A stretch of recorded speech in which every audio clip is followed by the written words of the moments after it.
When it comes to change, this is something that I see all the time, which is a lot of times we go throughout life and we don't even know what we need to change. So when I get people that come in and they know that something's wrong, they experience a lot of symptoms, whether it be, anxiety, depression, trauma responses, substance abuse issues, whatever. They know something needs to change, but it's really difficult for a lot of people to identify exactly what it is that they need to change. So this is very common for somebody to be like this. Hey, it took me years to figure out that I needed to get out of a really toxic relationship. And then after I figured out that I needed to do that, it took me even longer or a long time to be able to actually make the changes and getting out of that situation, getting unstuck, those kinds of things that we've talked about before in past videos.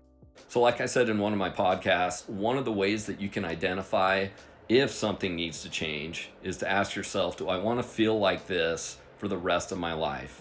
If you can honestly say that I can feel how I'm feeling right now for the rest of my life, then that's probably a good indicator that you're in a good place. But if you're like, no, I don't want to feel like this the rest of my life, that probably is a good indicator that something needs to change.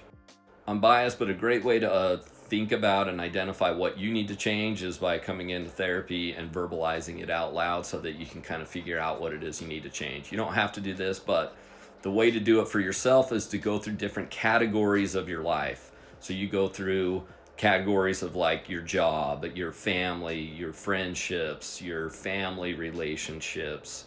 You can go into your spirituality, whatever it is.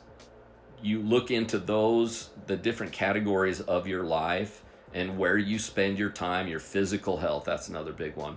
And then identify, okay, what is it about any one of these three or five or six things need to change? And then you hone in on one of those things, you focus in on it, and then that's where you spend your mental energy, is trying to make changes in that one thing that you've identified that need to change. And then look at something else in your life and then focus on it. And then it'll be a cascade, and then boom, more change.